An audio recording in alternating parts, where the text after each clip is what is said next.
En este vídeo vamos a acabar de explicar las medidas de centralización, en concreto la media aritmética.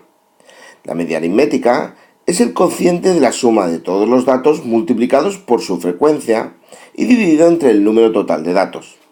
Si tuviéramos en el caso de variables continuas, es decir, los intervalos, deberíamos usar como XY la marca de clase.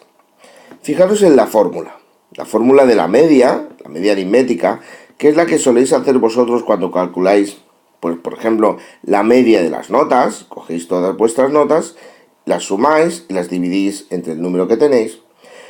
Pues la suma tiene esta formulita. La media siempre es una X con esta rayita encima, ¿vale? Y significa que es la suma, esto es epsilon. Epsilon significa sumar. Vamos a sumar todas las frecuencias por todas sus variables. Es decir, vamos a construir una columna nueva, XY por FY, donde se multiplicará cada variable estadística por su frecuencia. Pues bien, epsilon nos está diciendo que tenemos que sumar desde la i igual a 1, que sería la primera, hasta la n, es decir, la última que tengamos. En este caso es el 5, ¿vale? Pues bien, epsilon siempre significa suma. Y n es el número total de datos que tenemos.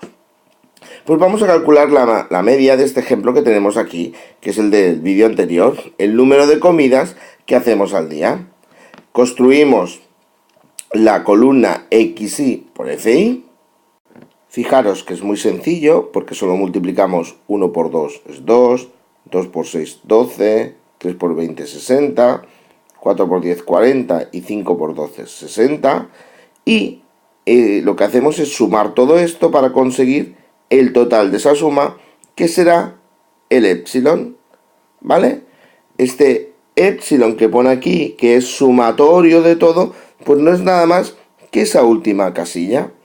Entonces, para calcular la media del número de comidas que hacemos al día, diríamos sumatorio de todas las XY por FY. Pues mira, 174. Número total de personas, número total de individuos, 50. Pues 50. Y el resultado nos da 3,48.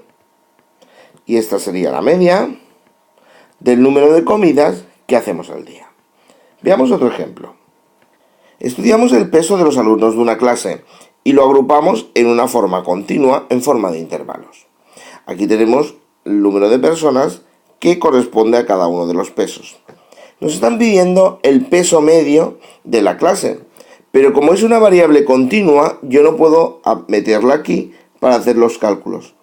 Para ello, necesito establecer la marca de clase. Si os fijáis, la marca de clase se hacía haciendo el punto medio del intervalo, es decir, sumando los extremos y dividiéndolo entre 2. Por eso me queda 55, 65, 75 y 85. A continuación, voy a construir la columna XY por FY, ¿vale? Y podéis observar que 55 por 3 da 165, 65 por 5, 325, etc. Y aquí abajo tenemos la suma, es decir, epsilon, la suma de todo lo de arriba. Pues bien, vamos a proceder a calcular la media. Aquí tenemos la formulita de la media y recordad, la media será el sumatorio, es decir, 1035, dividido entre el número de individuos, que es 15, y nos dará un total de 69, ¿vale? 69 kilos será la media del peso de la clase. Entonces aquí tendríamos cómo obtener la media. Recordad, para obtener la media aritmética de cualquier tabla estadística, construimos la columna XY por FY, buscamos la suma de todos los valores y al dividirlos entre el número total de individuos, obtenemos la media. Espero que os haya ayudado este vídeo.